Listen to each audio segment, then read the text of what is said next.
কৃষ্ণ কথায় অমৃত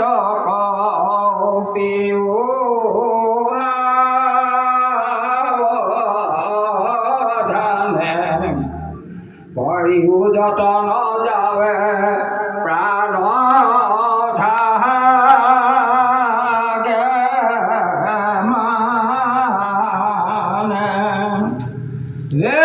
কলি যুগে মল মতি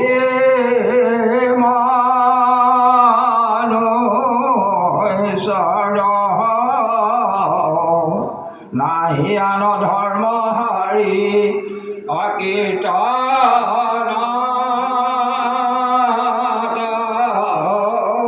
পর এরম হরির আছে কলি কৃত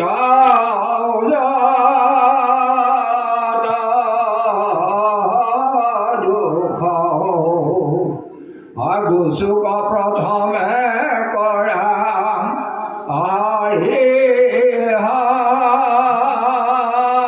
হরি ভূপ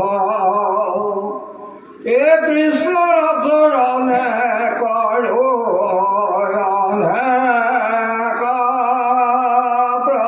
প্রণতি অচ্যুতর কিঙ্কর কারণে গদতি অদ্বিতীয় স্কন্ধর কথা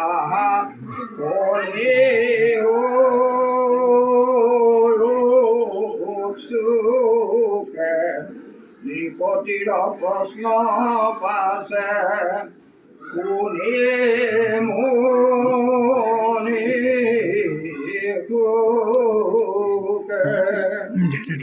কৃষ্ণ পদ পঙ্কজ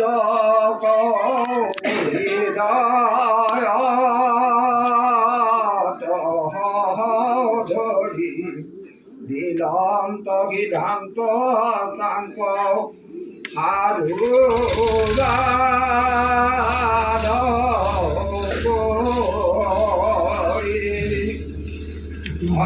নরপতি মতি উত্তম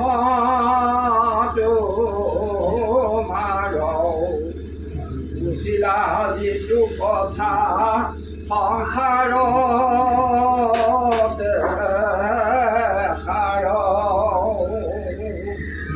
এ মূৰ্খৰ সাধন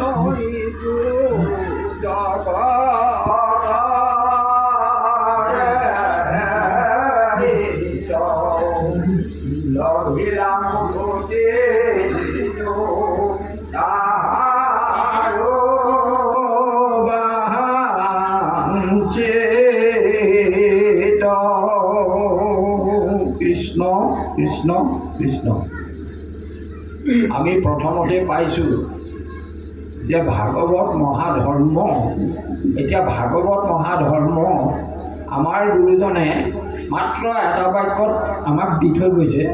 ইয়াত কি পাওঁ কি নাপাওঁ, অৰ্থাৎ আমি যি পাম ভাগৱতত, এই গোটেই ভাগৱতৰ কথাৰ সাৰখিনিকে আমাক মহাপুৰুষ শ্ৰীমন্ত শংকৰদেৱে এটা বাক্যত মাত্ৰ ইয়াক দি থৈ গৈছে। কি বুলি দিছে? যে তপ জপ জাগৰ যজ্ঞ যত সদাচাৰ।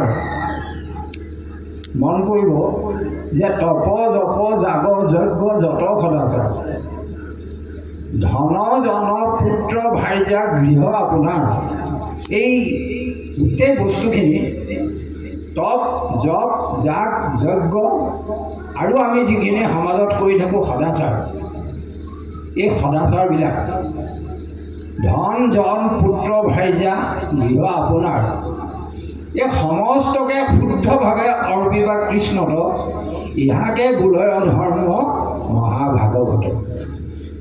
আমি যদি প্ৰকৃততে বিচাৰ কৰিবলৈ যাওঁ তেতিয়াহ'লে এই বস্তুখিনি আমি কৃষ্ণৰ চৰণত যদি অৰ্পণ কৰি ভাগৱত ধৰ্ম পালন কৰিবলগীয়া হয় তেতিয়াহ'লে আমাৰ দেখোন একো অস্তিত্বই নাথাকিব, হয় নহয় বাৰু?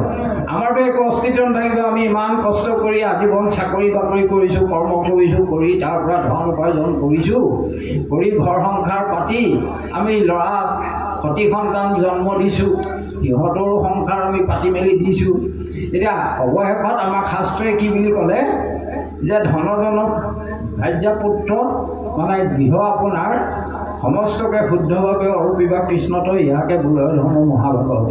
আৰু যদি আমি সেইখিনি কৰিব নোৱাৰোঁ তেতিয়াহ'লে আমিনো মহাভাগৱত ধৰ্ম পালন কৰাৰ কিবা অৰ্থ আছে জানো?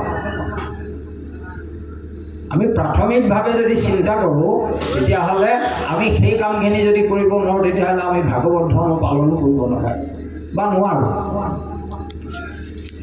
এতিয়া কি হ'ব ইয়াত তত্ত্বটো? যদি আমি সেইখিনি কৰিবও লাগিব, ভাগৱত ধৰ্মও পালন কৰিব লাগিব, আৰু আমাৰ যিখিনি দায়িত্ব আমি সেইখিনিতো পালন কৰিব লাগিব। সেইকাৰণে ভাগৱতে বহুত আমাক উপদেশ দিছে। এই বস্তুবিলাক হৈছে মায়াৰ বান্ধোনৰ বস্তু, এইবিলাক হৈছে মায়া।